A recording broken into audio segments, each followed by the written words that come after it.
Comics Weekly Wrap-Up. If you have not been here before and perhaps you saw a book in the thumbnail that you're interested in hearing about, thanks for stopping in. If you click the link down below, it will take you to my blog spot and it'll give you the complete list of all the books I've read this week. So perhaps there's maybe another book you want to hear about besides the book that you saw in the thumbnail. Well, anyways, I'm going to get on with this weekly wrap-up, and the first book I read this week was Guardians of the Galaxy Original Sin. Now, this one starts out with events that must have taken place in Star-Lord's spin-off solo book, because it doesn't have anything to do with the previous events from the volume of Guardians of the Galaxy that was prior to this one, which was kind of disappointing because I really didn't know what was going on besides what they were telling us about. So that really made for a really weak story. Now, it wasn't until you got to the middle, near the end, where it started to get a little more interesting. If you did not know, Venom, who is Agent Venom, is now a part of the Guardians of the Galaxy. He's kind of like a revolving door team member, I guess. They're going to switch out people, and he's just one of the current members right now. But one of the interesting things that made this volume good for me was that it went into the origins of the symbiote and exactly where it came from. It comes from a different planet in outer space and what their motives are and all of that, and it's a whole bigger picture of the Marvel Universe. So I thought that was rather interesting and pretty cool, but it wasn't that great just because of the first half. So I only rated this 3 out of 5 stars. Perhaps you're interested in hearing more about the Guardians of the Galaxy. Well, check out the book. I mean, it's way more varied than the movie, and it's a lot better if you ask me. After that, I decided to pick up from the library that I work in, The Sculptor by Scott McCloud. If you're not familiar with who Scott McCloud is, he's the guy that wrote Understanding Comics. And I'm not at all surprised by how great this book was, because the guy studied graphic novels and what makes them work and how they should be interpreted and all that. And he took all of that and stuff from his life and he made this. And even if you're not a person who typically reads graphic novels, you definitely should check this out because it is so emotionally charged. It is just a great story.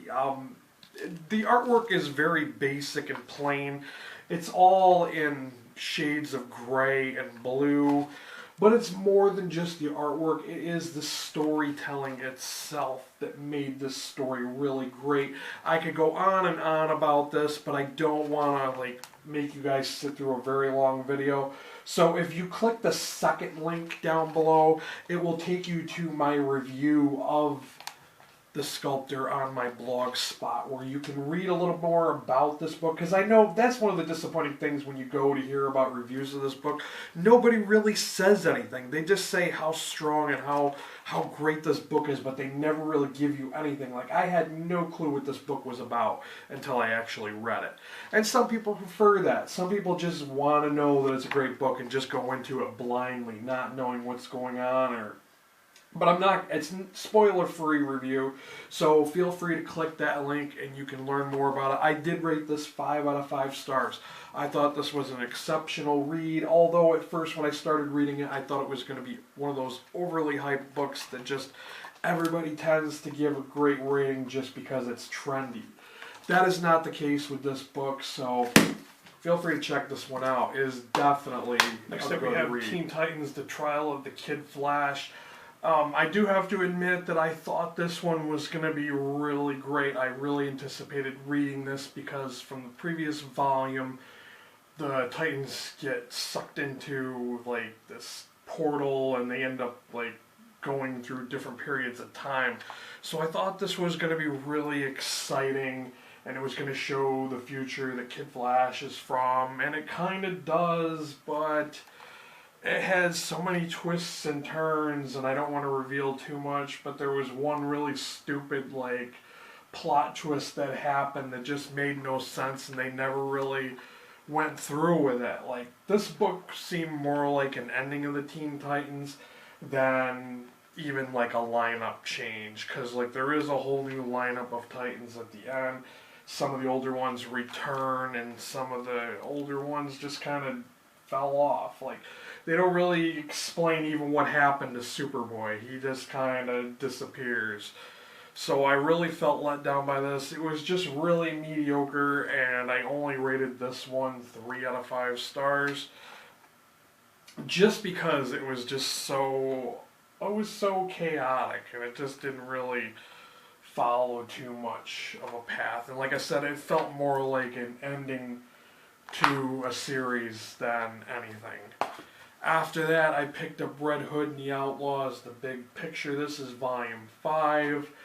And here's another one where I thought something epic was going to happen, because it's the Red Hood versus Ra's al Ghul, and you're thinking it's going to be like a showdown of the end to end all things, and yeah, it was kind of a big letdown. That was only the first part of the story. The rest of it was just like in outer space trying to get back Starfighter spaceship, so it was really lame. And then the last few stories were just kind of fluff, so it wasn't even that great. I rated this one 3 out of 5 stars as well. For some reason, volumes 3 to 5 were just not that great in these New 52s. Seems to be the majority of them were like that. After that, I read Earth 2. I'm not sure what volume this one is, but it's the Dark Age. This one, Superman returns from the apocalypse world, and he's really changed. He's out to kill everyone, so he's like a dark, evil Superman. And the remaining heroes are trying to stop him. I thought this was kind of interesting because it revealed more into Batman's like origins as to who he really is. I'm not going to spoil that because that's a little twist to who the Batman really is on this Earth 2. That was really fascinating, and they introduced like Lois Lane as a different type of character, but a well-known character, and Jimmy Olsen and all that. And I don't really know where this is going to end up because it kind of ended rather abruptly, but I thought it was really good, and I rated it 4 out of 5 stars. Action-packed for sure, and definitely worth picking Next up we have Manhattan Projects Volume 1. I do have to admit that this is something that Goodreads had recommended to me because I had read other things written by Jonathan Hickman. And Jonathan Hickman does tend to write some pretty good comics. So I wasn't disappointed when I decided to read this. What this is, it is a imagining of the Manhattan Project, but like a kind of fictional approach to it, so that it is a secret project that was involving more than just the atomic or hydrogen bomb that was built by Oppenheimer and a couple of other scientists. So they've also got Einstein, and there's a mystery involved with Einstein, and Oppenheimer's kind of like this creep, like psychopath who's kind of got powers like Tony Chu from Chu. So it's really weird, it's strange, it's bizarre, and it involves like aliens and space travel, so it's a little more than just World War II. The artwork is kind of different. It's kind of cartoony looking, but it does have its own unique kind of style. I did think that it was good. It wasn't good or great because of the artwork. It was good because of the story. And it was really, really interesting. And I think if you're into like alternate, like reality type stuff, then maybe you'll enjoy this too. I did rate this 4 out of 5 stars. Hey guys, I think this is where I'm going to end my weekly wrap up with one more book, and that is going to be Uncanny X-Force Otherworld. I'm not quite sure which volume this is, but the reason I was interested in reading this is this is the better X-Force, you know, the better embodiment or whatever you want to call it. This is one of the better X-Force titles that they had started, created, whatever. And if you did not know, I've mentioned it quite a few times, Captain Britain is one of my favorite Marvel superheroes. So when I saw that he was on the cover, I was like, I've got to read this. And there's the back, Captain Britain in all of his glory. Well, anyways, it takes place in Otherworld, which is...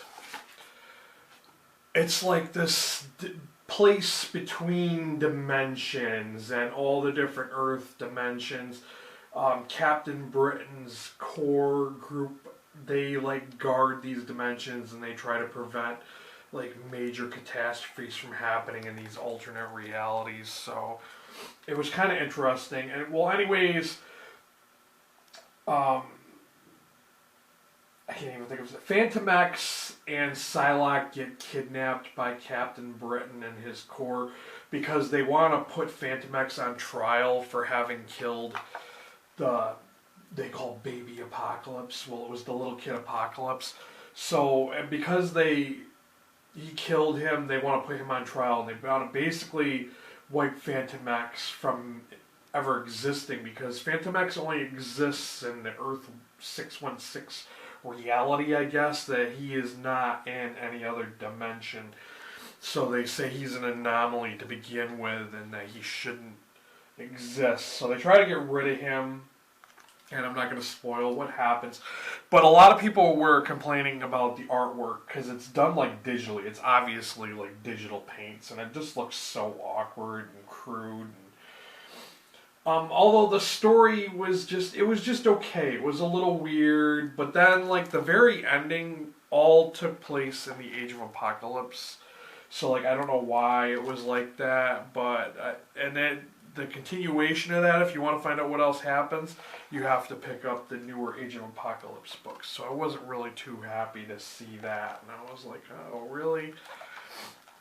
Because I really like the Age of Apocalypse alternate universe. I thought that's one of my faves anyways.